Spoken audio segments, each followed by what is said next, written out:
Hello everyone, welcome to Garg academy. आज हम पढ़ने वाले क्लास 9th का चैप्टर नंबर 2, क्या हमारे आसपास के पदार्थ शुद्ध हैं। ठीक है, जिसके हम 3-4 पार्ट पहले ही पूरे कर चुके हैं। हम पृथक्करण की काफ़ी सारी विधियां पहले ही देख चुके हैं। आज हम प्रवासी आसवन विधि से पृथक्करण देखेंगे कि घुलनशील द्रवों को प्रवासी आसवन विधि या आसवन विधि से किस प्रकार अलग किया जा सकता है, प्रवासी आसवन विधि या आसवन विधि से। देखिए, हम इसको एक एग्जाम्पल की सहायता से समझते हैं। देखिए, यहाँ पर क्या किया गया है, ये देखिए, ये एक फ्लास्क है। ठीक है, आसवन फ्लास्क है, ये कुछ कांच का बना हुआ होता है। ठीक है, इसमें क्या लिया गया है, जल तथा एसीटोन लिया गया है। क्या है यहाँ पर, जल तथा एसीटोन, ये आप देख पा रहे हैं, जल तथा एसीटोन। चलिए इसको थोड़ा सा जूम कर ले, बड़ा कर लेते हैं, जिससे आसानी से ये दिख जाए।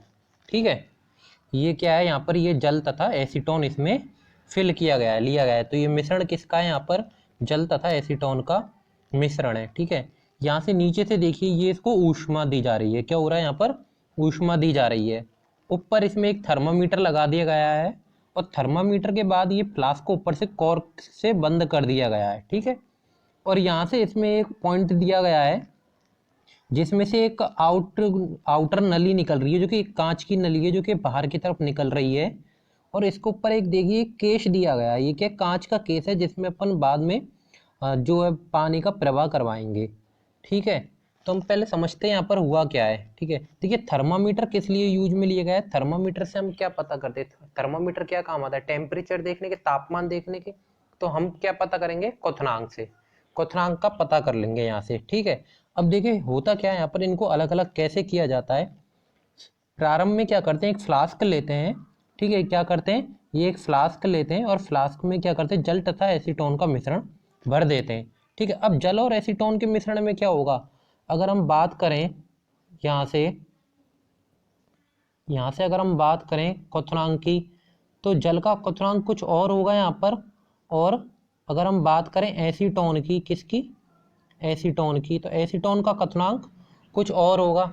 ठीक है, तो थर्मामीटर क्या काम आ रहा है, अगर एक बार के लिए सोच के देखिए, हम यहाँ से अगर इसमें थर्मामीटर नहीं लगाते हैं, तो थर्मामीटर नहीं लगाने से होगा क्या, हमें पता ही नहीं लगेगा यहाँ पर तापमान क्या है, और हमें पता लगेगा कि दोनों का ही बाष्पीकरण हो गया। तापमान देने पर क्या होता है, विलयन का बाष्पीकरण ही तो होता है।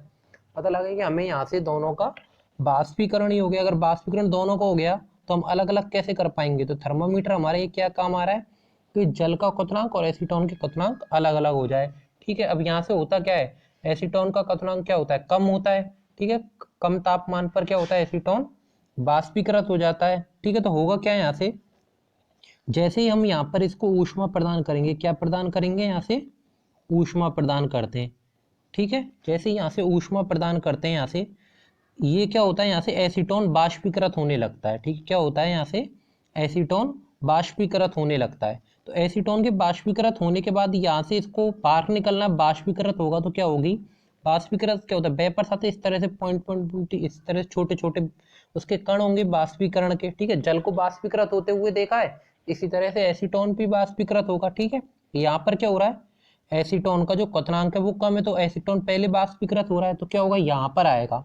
अब देखिए होगा क्या, अगर हम यहाँ से एक बार के लिए मान के देखिए, सोच के देखिए, अगर ये यहाँ पर ये केस प्रोवाइड नहीं किया जाए, ये ऊपर की एक अलग से नली नहीं दी गई है, तो यहाँ से क्या होगा, ये वाष्प ही तो निकलेगी, यहाँ से क्या होगा, वाष्प निकल के आ जाएगी इस वाली जगह से। ठीक है, और अगर यहाँ से वाष्प निकल के आ गई, तो हमें एसीटोन प्राप्त हो जाएगा क्या, वाष्प का तो क्या है, वाष्प तो निकल जाएगी यहाँ से, और हमें तो पृथक करना है। पृथक कैसे कर पाएंगे, हमें द्रव के रूप में चाहिए, यही तो चाहिए, द्रव के रूप में चाहिए। तो द्रव के रूप में हम क्या करते हैं, जैसे हमने पहले चैप्टर में पढ़ते थे, हम क्या पढ़ते थे, जैसे सर्दियों में पानी गर्म करते थे, पानी गर्म करने के बाद उसको थोड़ी देर छोड़ दो, तो वो क्या हो जाता, ठंडा हो जाता। क्यों हो जाता, क्योंकि वो बाहर के वातावरण की जो शीत की ऊष्मा है वो अपने अंदर लेता रहता। तो यही जो वो प्रक्रिया है, वो प्रक्रिया यहाँ पर उपयोग में ली गई है, इसको इसमें द्रव में बदलने के लिए, वाष्प को। ठीक है, तो यहाँ तक क्या है, वाष्प अवस्था में यहाँ पर क्या गया है, एक बाहर कांच की नली लगा दी गई है इसके चारों ओर। ठीक है, ये इसके अंदर की तरफ एक नली जा रही थी जिसमें वाष्प थी, इसके बाहर चारों ओर क्या कर दी गई है, एक कांच की नली लगा दी गई है। ठीक है, क्या लगा दी गई है, एक कांच की नली लगा दी गई है। ठीक है, यहाँ से ओके।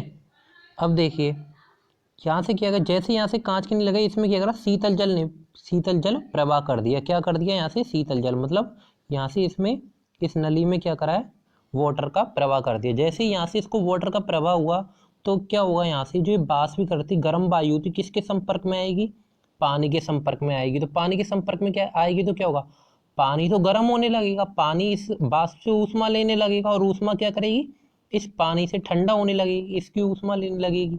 तो यहाँ से ये वाष्प किस अवस्था में बदल जाएगी, द्रव अवस्था में बदल जाएगी। किस अवस्था में बदल जाएगी, यहाँ से ये वाष्प द्रव अवस्था में बदल जाएगी। ठीक है, फिर हमें क्या होगा, यहाँ से एसीटोन, ये हमें क्या प्राप्त हो रहा है, यहाँ से एसीटोन प्राप्त हो रहा है।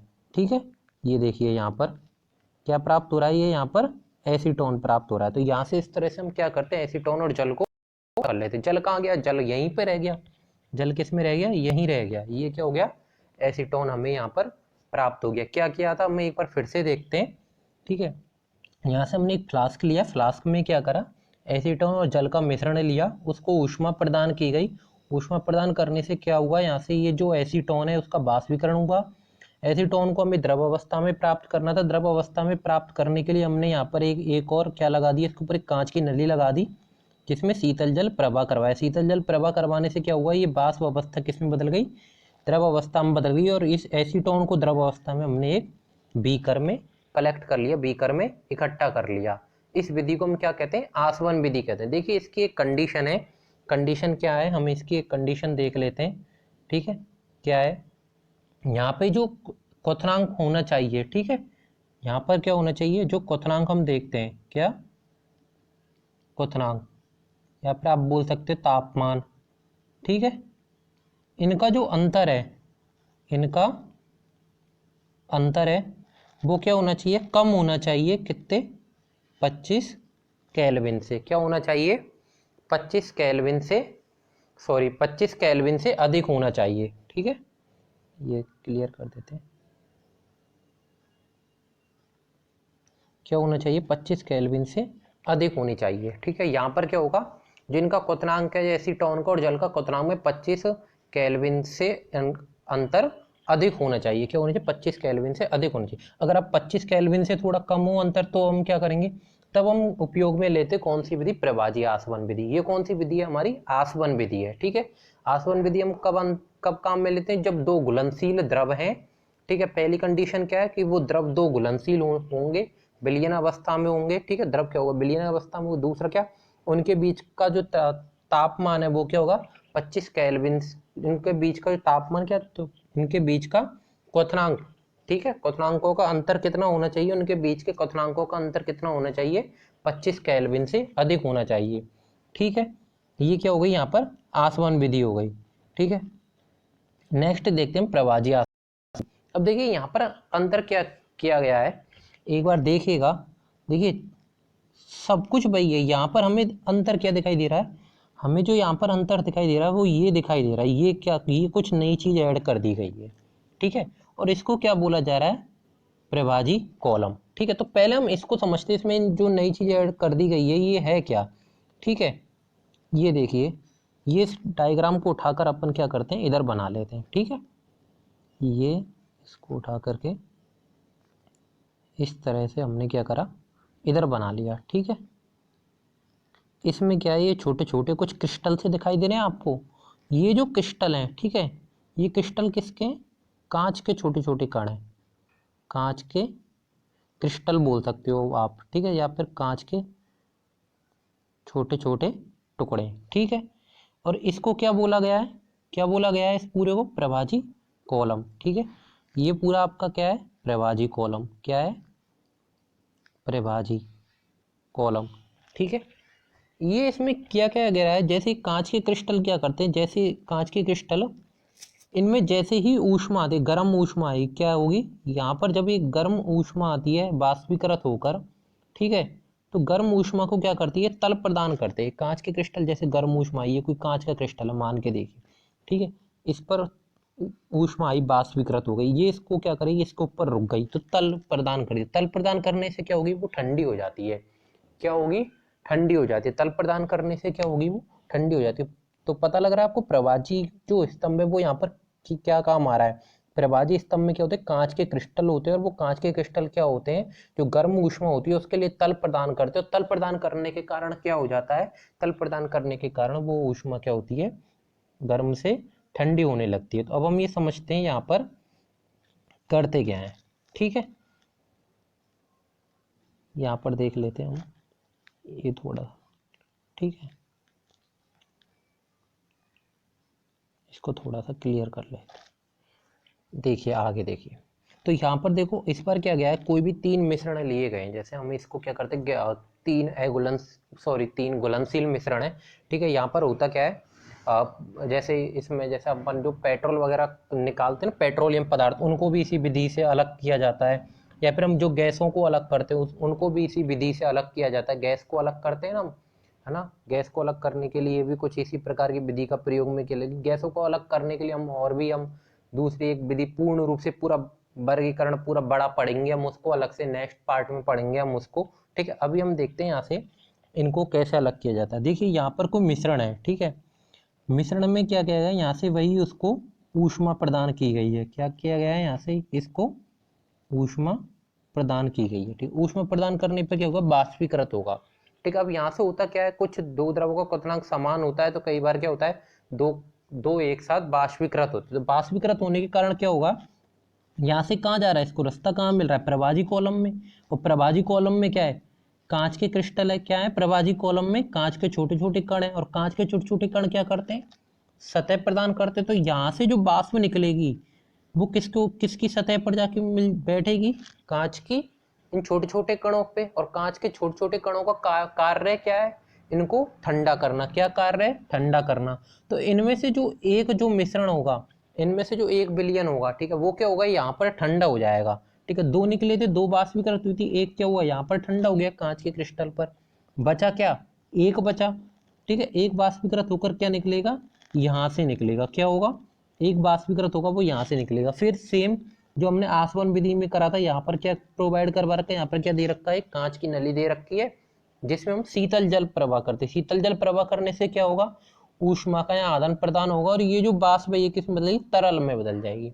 तो यहाँ से क्या होगा, शुद्ध द्रव में प्राप्त हो जाएगा। समझ में आ रहा है, यहाँ पर सिर्फ फर्क कितना, प्रभाजी जो कॉलम है यहाँ पर ये दिया गया है। प्रभाजी कॉलम किस लिए दिया गया है, ये क्या करता है, ये वाष्प को ठंडा कर देता है। इसमें जो कांच के क्रिस्टल होते हैं और वो क्या करते हैं, इसको ठंडा कर देते हैं। ठीक है, इसकी कंडीशन देख लेते हैं, कंडीशन क्या होती है, ये कब प्रोवाइड कराते हैं हम, ये कम प्रभाजी आसवन विधि कब उपयोग में लेते हैं हम, जब जो विलयन में जो मिश्रण है, मिश्रण में जो घटक हैं अलग अलग, जैसे तीन है, दो है, अधिक घटक हैं। ठीक है, तो उनके बीच का अंतर क्या होना चाहिए, 25 केल्विन से कम होना चाहिए। क्या कब होता है, 25 केल्विन से कम, तभी तो एक साथ क्या होता है। अगर 25 केल्विन से ज्यादा होता तो हम आसवन विधि को ही कर लेते। अलग अलग क्वथनांक पॉइंट होते हैं, उनके अलग अलग क्वथनांक पॉइंट होते, तो क्या होता, बाष्पीकरण भी वहां से अलग अलग होता। ठीक है, अब 25 केल्विन से यहाँ पर कम है, तभी तो यहाँ पर क्या होता है, बाष्पीकरण दो गैसों का हो जाता है। तब हमें एक गैस प्राप्त करने के लिए यहाँ पर प्रभाजी कॉलम प्रोवाइड करवाना पड़ता है, प्रभाजी कॉलम यहाँ पर देना पड़ता है। ठीक है, समझ में आ रहा है। तो यहाँ पर कंडीशन क्या होनी चाहिए, यहाँ पर जो इनका क्वथनांक है वो क्या किससे कम होना चाहिए, 25 केल्विन से कम होना चाहिए। क्वथनांक का अंतर क्या होना चाहिए, 25 केल्विन से कम होना चाहिए। इस तरह से यहाँ पर हमने क्या देखा, पहली विधि कौन सी देखी हमने, यहाँ पर ये देखिए, आसवन विधि द्वारा दो घुलनशील द्रवों का पृथक्करण। पहली थी आसवन विधि और दूसरी थी हमारे पास प्रभाजी आसवन विधि। इस तरह से हम यहाँ पे क्या करते, दो घुलनशील द्रवों को अलग करते, या तो आसवन विधि से या प्रभाजी आसवन विधि से। अगर वीडियो अच्छी लगी हो तो चैनल को सब्सक्राइब करना ना भूलें।